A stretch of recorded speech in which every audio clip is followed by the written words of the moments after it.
Zarathustra. He travels to the peak of the mountain tops, to which he discovers a peace and serenity within himself.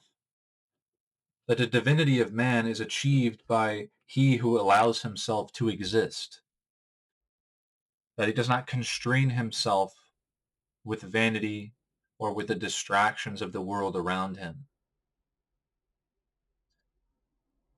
More importantly, the Superman has descended from the mountaintop, from the place in which his genius has been realized, to bring it to all those around him, to deliver it to mankind.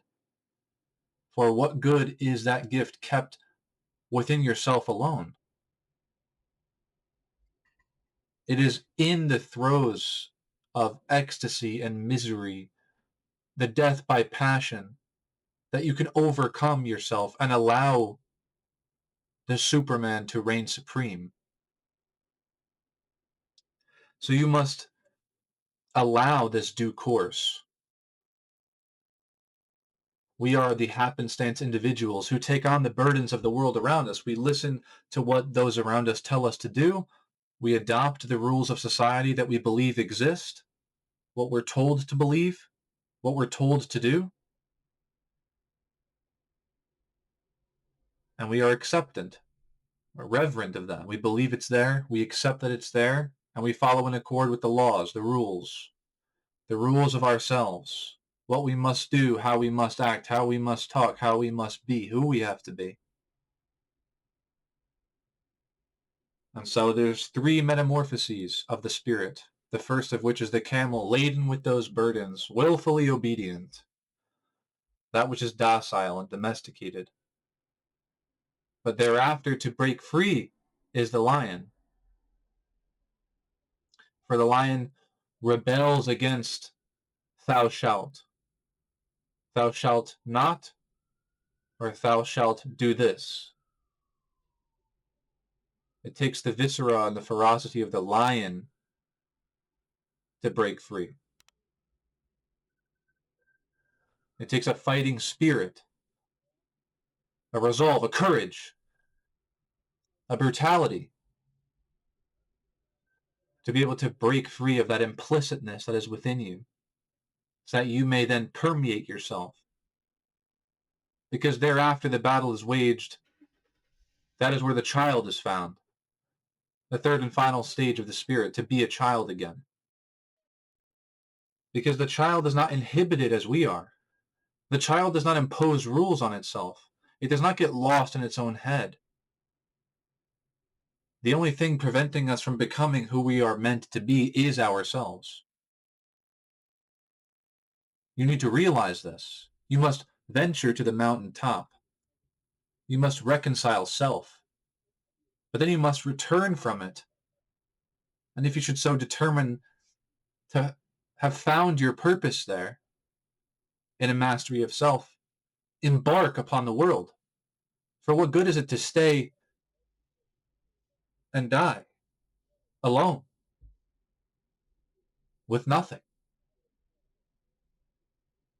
We must find ourselves content at any moment.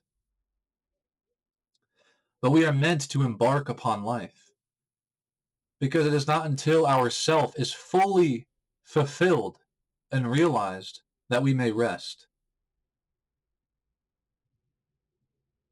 The duty that we possess to do this, that's the fight for your soul. And there is no greater fight.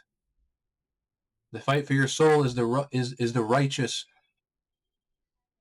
over the unrighteous, the good over the evil, because it is right and good for you to discover and invoke your true self, as opposed to suppressing it. That is criminal, that is wrong. Lest you become a discontented, aged, decrepit after-worlder, as Zarathustra says. That you've pinned your hopes on something that comes after you, as you are so discontent with what is. But you're hardly making good use of what is to make a determination such as that. So get to work. Zarathustra criticizes those who ride the median, who remain in the center, in the middle, that nothing be in one extremity or the other, that there is no rich and there is no poor. But if you wish to acquire richness, or to find yourself desolate, to perceive it as such, is to have ambitions to the opposite, to be striving, to fight, to work, to bleed, to sweat, to die. You have to be willing to live these passions out and experience them and explore them and die by them. Because then, as you are extinguished, so reigns the Superman. If you deny the course of your emotions, if you do not allow yourself to exercise a will, where will you go? What will you do? What experience will you gain? So galvanize yourself and trust yourself and begin. Set out. Live. For the birds do still sing. The sky will again be blue. The clouds yet drift with the wind blown. Life will continue to go on. You must be a part of that dance. You must be one with it. Zarathustra detests the divinity of God. And he says that God is dead because he believes that man has subsumed himself to what comes after because of God. Because we no longer perceive the transgression against God that we can perceive. We're content. We can blaspheme God. We can blaspheme anything. That's why God is dead. Because we've crossed a point of no return. And with God being dead, what is the great impetus to action? The divinity of man. Your divinity, your godhood. You don't believe that you have a piece of God there in you. You don't perceive that that's a thing. We are in the post-mortem, the supposed death of God. So what will it take to wake you up, to rouse you, other than your own inherent divinity? That the spirit is subordinate to the great intelligence of the body, that the body is a holy thing, and that it subsumes all. It makes subservient of all.